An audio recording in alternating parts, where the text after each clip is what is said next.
Hello and welcome to We Never Met, the podcast where I have interesting strangers on every single week. Today we have David Zimmerman, also known as Bigshot Robot. And we are outdoors. Yeah. But we're outdoors because we are in front of one of your murals that you've done. We're in front of the one in Walker's Point.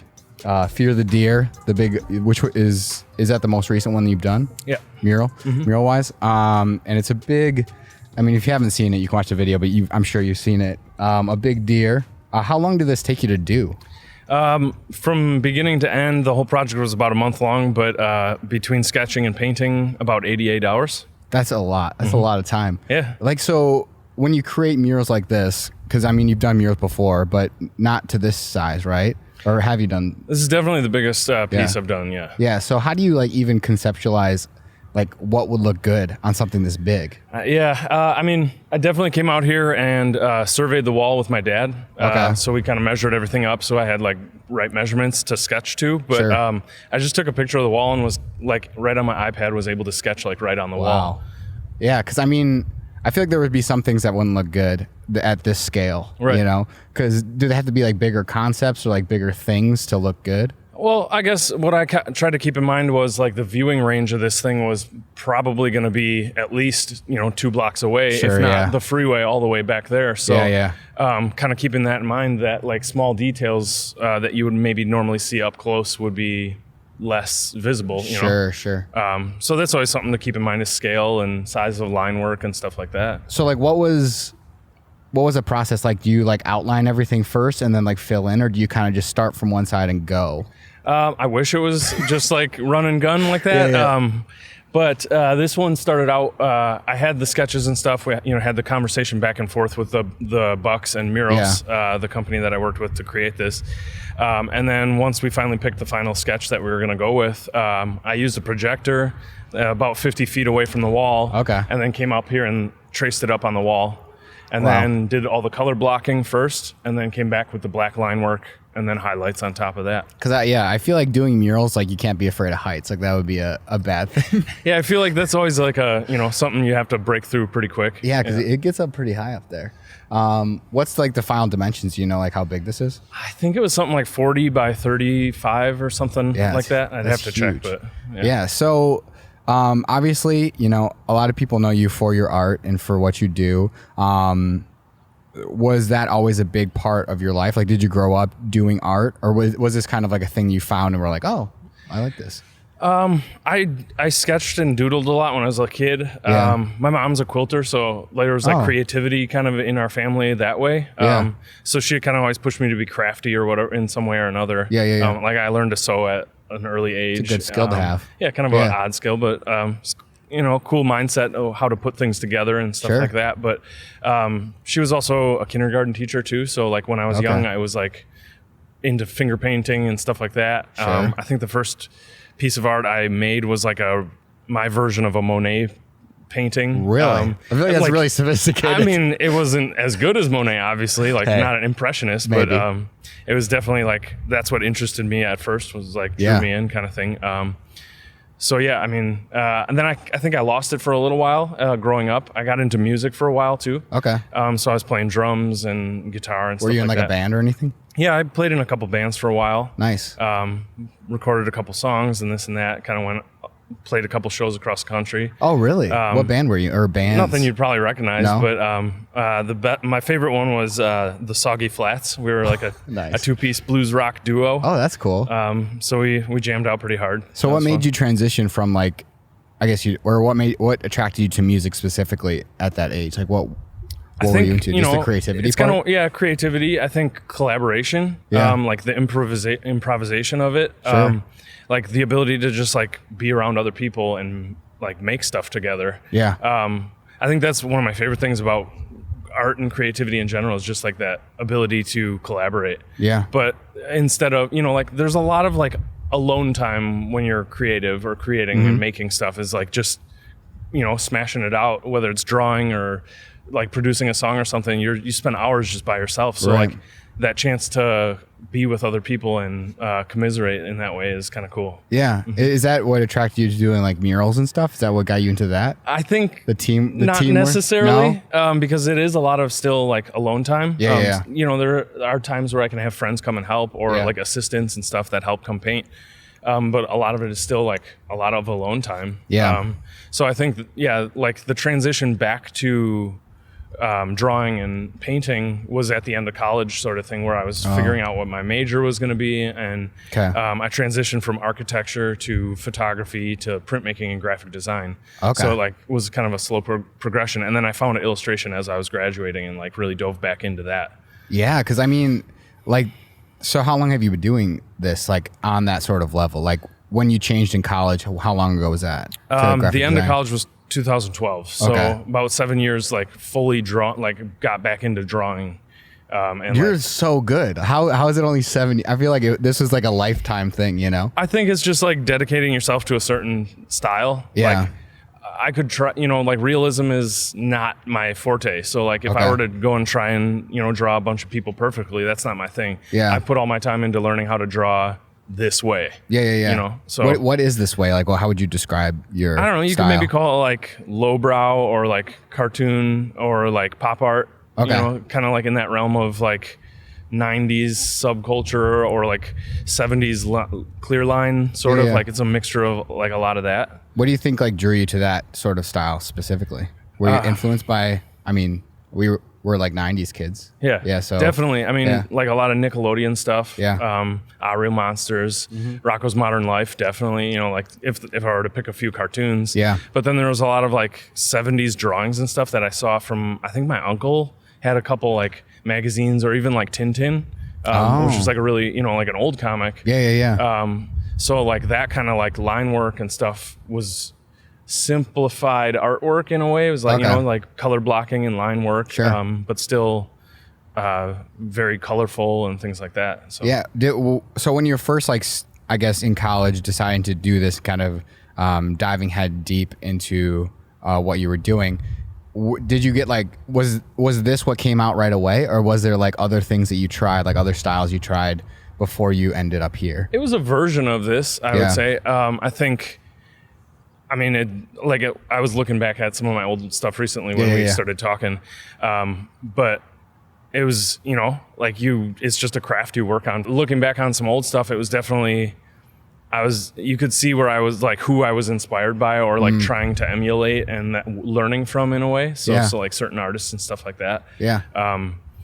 But as time goes on, you kind of take less inspiration from other people and maybe more from experiences Yeah. or, just nature or whatever it is, Yeah, because does it get like frustrating at the beginning when you're doing that and you have this vision in your head of like what you want it to look like, and then you're like, why can't I make it like that? Yeah, I think it's probably kind of like singing too, Yeah. or something like that, where you're like, I know what I want it to sound like, but Yeah. my voice isn't there yet, or Yeah, something. yeah. So it's the kind of same thing as like, I can picture everything, but it's just going to take a lot longer to render it or get Sure. it there, And that's why like the eraser is my favorite tool Yeah, out yeah. of anything, Yeah. I like drawing pencil and paper, paint and everything else, but the eraser seems to be the The one that really helps out the most. Yeah. Yeah, and so with your art and stuff, you do a lot of different things. You've done like branding for like musicians and stuff. Like you've done like artwork for them. You've done clothing, murals, painting. Like it seems like you've done it all. Is there a specific medium that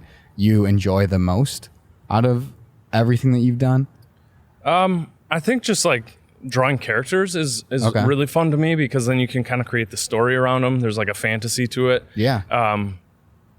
I think there's something nice about creating apparel, because then you can see it out in the world. Like someone could be wearing it. Like, Right.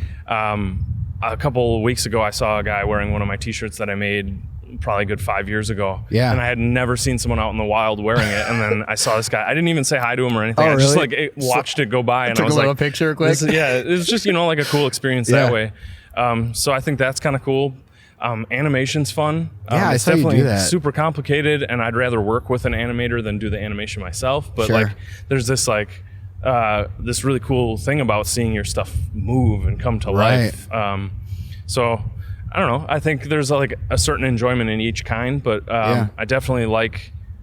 I think painting has been the one where I feel most comfortable. Like, Sure. there's this like snapshot that I can create. It's super colorful. Yeah. And there's all the layers and everything. Where like screen printing is fun. I like making prints and posters and stuff like that. But there's a reduction to it also that happens where only 2 colors or only 3 colors. Sure. So something about painting is I can go as wild as possible, kind of. Yeah, and you've done like live painting and stuff like that too. And is there something because with live painting it's like you have like what 3 hours to like do this and then you're done? Yeah, sometimes it's 2 hours, sometimes it's 4. There's something nice about having that constraint, the time limit. Like it's almost like a kick in the butt of like, well, whatever happens kind of thing. Like, sometimes it's nice to show up with a sketch for something like that. But like showing up with completely no plan is kind of fun because then it's let's just see what happens. Yeah, because is there like an overthinking thing that happens with art sometimes where it's just like you've thought about this too much? Yeah, definitely. And you can't you can't do it. Yeah, and I think sometimes that happens with client work or personal projects where there's no real deadline. There's this like, I could do this forever. The sky's the limit sort of thing. So like I could just pontificate and think about this as much as I want. Right. So like that 3-hour time limit is like, well, just you got to make something happen. So it's kind of cool. Yeah, because is there a specific piece that you have created that you like the most out of those?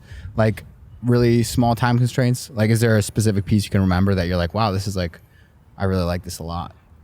There was a piece I drew or painted up in a live painting setting. It's called Demon Day Off. So it's like a devil wearing the Rocco's Modern Life or like button-up shirt that he's wearing. Yeah. Or it's like close to it. Yeah. But it's like it's kind of that like my play on overthinking. Your head's kind of like on fire sort of thing where you like have too many thoughts going on. Yeah. But you're also like on your day off at the same time. It's like that like weird juxtaposition of like you can't really turn it off. What challenges have you faced like with art specifically, and like have you had any of those like those artists like breakdowns of like who am I? What am I doing? I think definitely that's happened. I think there's something to be said about having like a healthy lifestyle at the same time. And that's something I'm like discovering now. Like a balance? Finding that balance. And I think early on when I was like freelancing on top of working a day job and like, like getting 4 to 5 hours of sleep a night, like that's after a while that takes a toll on you. So like those are definitely moments where like you're trying to hit deadlines for work all day long and then come home and work till 3 a.m. and then go back and do it all again. Is like, I think those are when those like breakdowns start to happen of like, what am I doing? Why am I doing this? Or, like, is this sustainable sort of thing? So I think your thought process changes a lot when you're in those like dark moments of like, tiredness and sort of like a weird mental state. Yeah. So going back to like your college days and stuff and kind of, first of all, why'd you start with architecture? Was that something that you were always interested in, or like, I mean, I like architecture too. I think it's cool, like buildings and stuff. Yeah, I mean, some people say it's like one of the most realist forms of art because I don't know, like the human interaction with it, and then how long it stands the test of time, sort of thing. And in high school, I did a lot of CAD design, like mechanical engineering stuff. Yeah. And I grew up in a family of like lawyers and engineers. Oh, wow. So there was not necessarily pressure, but like definitely like an influence of like, this might be a way to take your life and career. Right. Was it like a more of a quote unquote real job? You know what I mean? Like, definitely. Like this is a 9 to 5. You show up and you do your work and you know, you go home. I mean, when I was applying for schools and stuff, I applied to Marquette and Purdue and a lot of those like mechanical engineering sort of situations. And I did a lot of CAD in high school. So it was kind of like a natural progression. I mean, at the time I was playing music and stuff. So like, I was like, I'm going to quit everything. I want to play music. And that was like when I started to realize like creativity and art was like important to me, where I was like, I would quit everything to do this sort of thing. But at the same time, like, you kind of have to think about the future and what a career looks like. But I was also young and naive at the time. Architecture seemed like a good option and still creative at the same time.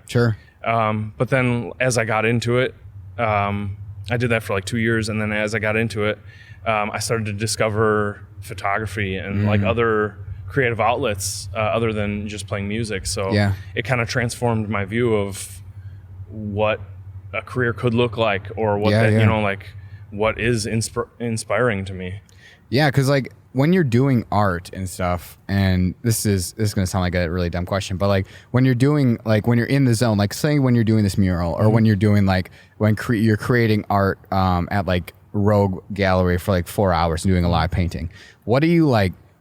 What is your headspace at? Is it like therapeutic for you? Are you just thinking of nothing and just kind of going, or are you just like going a mile a minute and just, you know what I mean? Yeah, I think that's a good question. So like in a situation like working on a mural, a lot of the creativity is done ahead of time. So like all the sketching and planning and concept, that's a conversation with the client or whatever ahead of time to get everything approved. And then once you're on the wall, it's almost just like you're just going. The process, just getting it done, fill it in. There's still, you know, like opportunity to like fix things and have creativity on the wall, but it's like a lot of it's maybe already figured out. Sure. Whereas like live painting, you know, like it's all in the moment. So I think the headspace for here is just kind of like a get in the zone and just find that like flow state sort of thing, which there's a flow state to the creative side of like live painting or something, but there's also that like voice that's like, do this, do that, do this, change this, you know, like, but you could do this instead, you know, like, so there's like almost like you have to like rein it in when you're doing live stuff, you know, like try to settle on something. Otherwise, kind of like what we were talking about, otherwise you could just go forever sort of right. Because is it like when you're doing that, is it distracting that people are walking around and looking and like talking to you? Like, is it harder to do it in that setting? I mean, it could be. Sometimes it depends on like how you're feeling that day kind of thing. If you're feeling particularly social or antisocial, which, you know, it happens. I think though, the reason I do like live painting is that ability to like interact with the community or people. Sometimes, it's like, sometimes it's drunk people at a bar, or sometimes it's people at a festival and they're like with their children. And so you're like, you could be inspiring kids or something. So there's this like, I don't know, there's something nice about that. There, you know, people are like, oh, I used to paint in high school, or so they're kind of like reliving some of their happy moments by watching you. So it's, I think I like it. Yeah, you talk about inspiration. Like, what inspires you? I think it's just like being open to anything that comes by. You know, it could be like a bug flying in your eye, and like that's okay. I'm gonna draw a bug flying in like a dude's eye, or it could be like a repetition of windows, or like just the way the wind's blowing flowers. I mean, really, it's just like being open to. It's almost, you know, like just being a net, waiting for something to kind of fly into your net. Yeah, is that a mindset that you've always had? You just kind of walk around and like kind of an openly.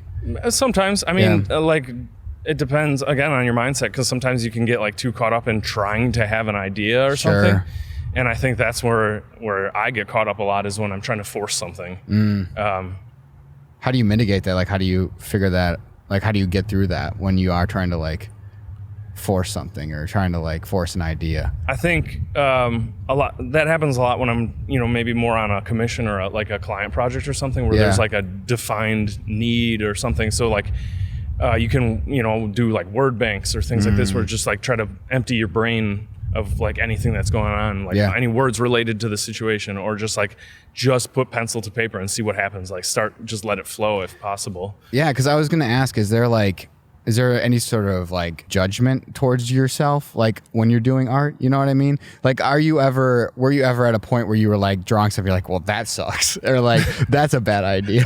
Is there a time that doesn't happen? No, I feel like there's always like a, you know, your own filtration process sort of thing. And I don't know if other people are the same way, but it's like you're always kind of trying to push your own gap. So there's, you know, you kind of always have to shed stuff. You know, like ways you were doing things, like maybe you draw eyes differently now, or that, you know, like there's just like a constant evolution of your own thought process, but also, you know, drawing style. Yeah, because I feel like if I was, you know, I'm really bad at drawing, but I feel like my problem would be like, if I got into a certain headspace, I would start drawing stuff and I'd be like, well, that sucks. And I could never like get past like any sort of stage, because I would stop at a certain point, you know? Well, yeah, I think you could like relate it to, I don't know, playing basketball or something. Yeah. Where like, if you're missing shots or something, you're not going to be able to like get in that comfort zone of where you will be just feeling, you know, the shot. there's like an art to that too, of For like sure. just like relaxing into it. So I think it's kind of the same thing. Yeah, you can get caught up and frustrated. Yeah. Yeah. Because I want to talk about more of the animation stuff. Do you do the animation like of the stuff that's like on your website? Is that all you? Most of it, yeah. Oh, okay. I think. I mean, that's it's good. It's like really cool. Thanks. Yeah. I mean, I've collaborated with some friends. Like one of my buddies, Jesse. He did this piece I did a while back where it was a guy taking a bite out of the planet. Oh, okay. Yeah. I saw So that one. I think that's cool too. Is like to see, like, I just drew the character, and then he was like, "Do you mind if I animate that?" And so then like, it was his vision. He saw it happening a certain way. So that was kind of cool.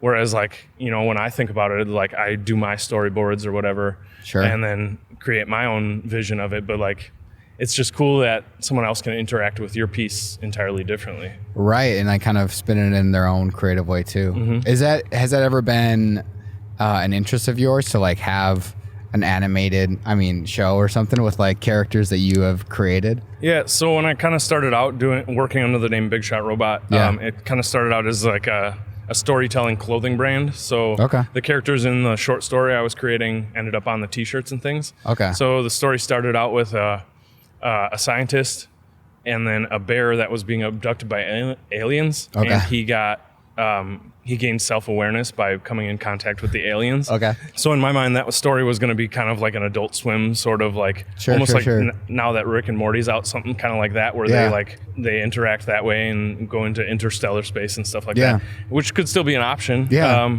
But yeah, I've always kind of wanted to create a more long form story that way. Yeah. Is that where Bigshot Robot came from? Was that like the concept of the show or the title of the show? Yeah, it was the title of kind of like one of the characters.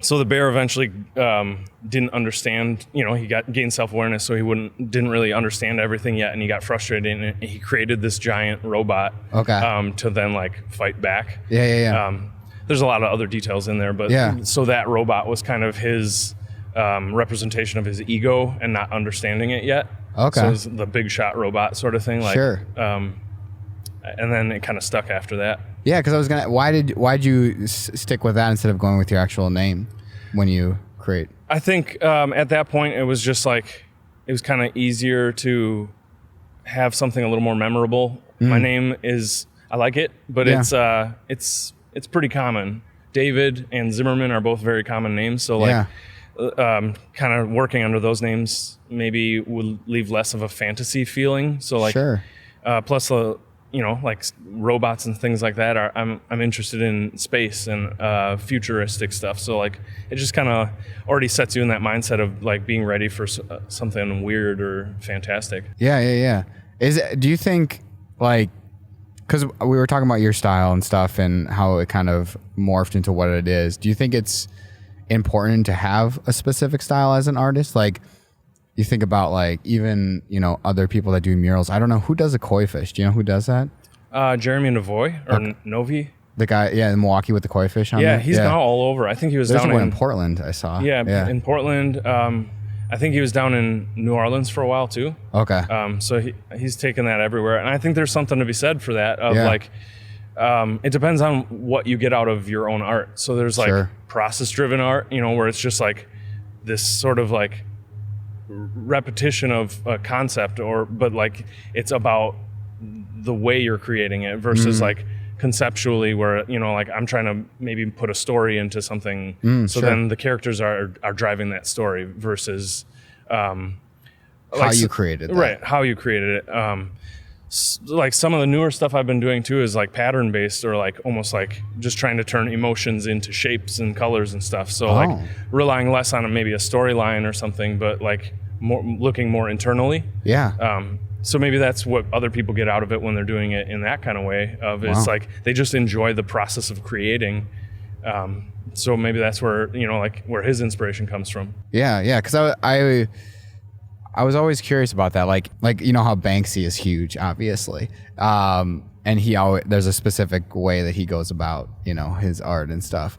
Are there artists that just kind of create in a lot of different styles? Is that a thing that happens? I don't actually I think know. so, but I think on a commercial level, or like if you're trying to turn it into a career or something, it becomes a lot harder. It becomes easier to gain clientele I guess, when yeah. they know what they're going to get every time. So like if you continue to create something similar, they can be like, oh, I want that. I want to look like that. Yeah. Rather than you making like 8 different types of something. Otherwise, it's like, what am I going to get, sort of thing. So, Right. So I mean, as a career, I mean, obviously you could do however you want. You know, like if you're an artist and you just want to have fun and create Go for in it. Yeah.